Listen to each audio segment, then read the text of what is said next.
மாணவர்களுக்கு வணக்கம். இந்த வீடியோ ஏன் போடுறேன்னா, நேற்று நான் நடத்தின வகுப்பில் சில மாணவர்களுக்கு நான் நடத்தினதே புரியாமல் போச்சு. அதனால் மறுபடியும் அதை நினைவூட்டலாம் செய்யலாம்னு நினச்சி அது எல்லாருக்கும் பயன் வரட்டும் அப்படின்றதுக்காக தான் இந்த கணக்கை நான் எடுத்துக்கிட்டேன். இப்போ இதில் ஒரு சட்டையை 480 ரூபாய்க்கு ஒருத்தர் விற்கிறனால 25% நட்டம் அடைகிறார்.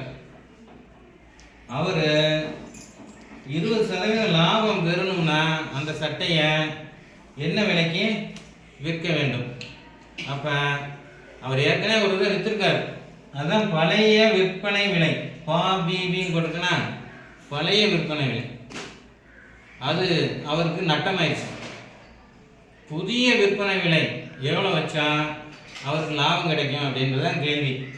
இது 2022 சேட்டில் கொஸ்டின் நம்பர் 109 வந்துருக்கு. இதுக்கு நம்ம சில விளக்கங்களை நான் முன்னாடி சொல்ல வேண்டியிருக்கும். நேற்றே சொன்னேன், ஒரு நம்பரை பெருக்குனா பெருசாகும்டா அப்படின்னு, வகுத்தா சிறுசாகும் அப்படின்னு சொன்னோம். அப்போ யாராவது ஒரு புத்திசாலி மாணவர் கேட்டுருவீங்கன்னு நினச்சேன். ஒரு இடத்துல அப்படி ஆகாது. அது எங்கே சார் அப்படின்னா,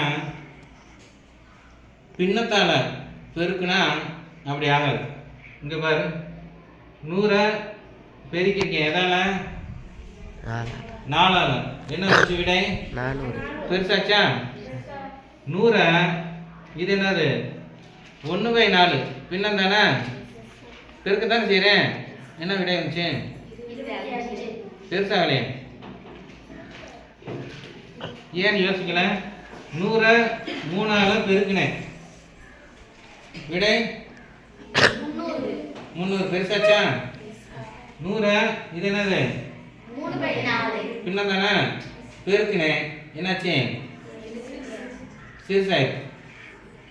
அப்படி நீங்கள் யாராவது கேள்வி கேட்பீங்கன்னு பார்த்தேன், கேட்கல. அப்போ என்ன அர்த்தம்னா, பின்னத்தில் 2 வகை உண்டு. என்னென்ன? தகு பின்னம், முதல் பின்னம்னா என்னன்னு தெரியணும். பின்னம்னா என்னன்னு தெரியணும். இது எத்தனை பேனா? இது எத்தனை பேனா? அது என்ன மொழி? என்ன பின்னமா? சட்டம் இல்லை, முழியன் தானே. இப்போ இதில் எத்தனை வேணா இருக்கு? சட்டம் இல்லையா? 2 என்ன சொன்னீங்க? ஏன்? இது முழுசாக இருந்தது, பிச்சிட்டோம்னால பின்னம் வந்துருச்சு. அப்போ இப்படி இருந்தால் 3, இதுனா 2 சொன்னியா? இது என்னது? கேட்கல. அதனால இந்த அரைன்றது தான் பின்னம். அரைன்னு சொல்லும் போது தான் அது ஒரு பிஞ்சு போன ஒரு உருவம். அந்த அரைக்கு தான் தகு பின்னம் சொல்றோம். தகா பின்னம்னா 1, 2, 3 எல்லாம் சொல்லல, அதெல்லாம் தகா பின்னம் தான். அது பின்னம் இல்லை. அதில் என்ன இருந்துச்சு? 2 முழு பேனாவும் ஒரு அரை பேனாவும் இருந்துச்சா? இல்லை, ஒரு முழு பேனாவும் ஒரு அரை பேனாவும் இருந்துச்சா? அது பின்னம் இல்லை. எப்போ தான் பின்னம் வந்துச்சு? வெறும் அரை மட்டும் இருக்கும். அது அரை, கால், முக்கால் இதெல்லாம் தான் பின்னம். அதனால் தகுதியான பின்னம்னா அது தகு பின்னம். தகாத வார்த்தை பேசாத அப்படின்னா என்ன அர்த்தம்?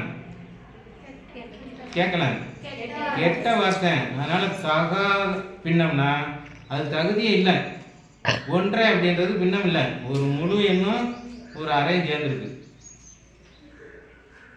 அதனால் இந்த பின்னம் தகு பின்னத்தால் பெருக்கும் போது தான் என்ன ஆகிடும்? பெருக்குனாலும் சின்ன விடை தான் கிடைக்கும். தகு பின்னத்துக்கு தகா பின்னத்துக்கு என்ன வித்தியாசம்? தொகுதி சிறுசாக இருந்துச்சுன்னா அதுதான் தகு பின்னம். இன்னும் உங்களுக்கு நிறையா சொல்லியிருப்பேன். 3 தோசை இருக்குது, 3 பேருக்கு பங்கு வைக்கணும்னா என்ன செய்வேன்? ஆளுக்கு எவ்வளோ கிடைக்கும்? ஆளுக்கு 1 தோசை கிடைச்சிடும். 1 தோசை தான் இருக்குது. 3 பேருக்கு பங்கு வைக்கணும்னா 3 தோசையாக கிடைக்குமா? என்ன செய்யணும்? அந்த தோசையை பாதினா அர்த்தம் இல்லைடா, பாதினா அரை. 3 பங்காக பிரிக்கணும். பிரிக்கிறது பிக்கிறது அப்படின்றது தான் பின்னம். அதனால தகு பின்னம்னா தொகுதி சிறுசா இருக்கும், அதால பெருக்குனா விடை சிறுசா தான் வரும். தகா பின்னம்னா தொகுதி பெருசா இருக்கும், அதால பெருக்குனாக்கும் விடை என்னாகும், பெருசா கிடைக்கும். அதனால தொகுதி சிறுசா இருந்தா சிறிய விடை, தொகுதி பெருசா இருந்தா பெரிய விடை. இந்த கான்செப்ட் தான் இங்க நான் பயன்படுத்த போறேன். முதல் நிகழ்வு அவருக்கு என்ன நடந்துச்சு, 25% நட்டம் வந்துச்சு. நட்டம்னா கூட்டணுமா கழிக்கணுமா கேட்கலாம். தள்ளுபடினா கூட்டணுமா கழிக்கணுமா? தள்ளுபடினா விலைய குறைச்சு கொடுப்பாங்களா கூட்டி கொடுப்பாங்களா? குறைச்சு கொடுப்பாங்க. அப்ப அந்த கூட்டலாம் கழிக்கலாம். லாபம்னா கூட்டலாம் கழிக்கலாம் கேட்கலாம். ஒரு இது மக்கள் தொகை அதிகரிக்குது அப்படின்னா அந்த கூட்டலாம் கழிக்கலாம். விலை குறையுது அப்படின்னா கூட்டலாம் கழிக்கலாம். அது மாதிரி இங்க நட்டம்ன்றது கூட்டலாம் கழிக்கலாம். அதனால 100ல இருந்து கழிச்சிருக்கேன், கழிச்ச அளவு 75.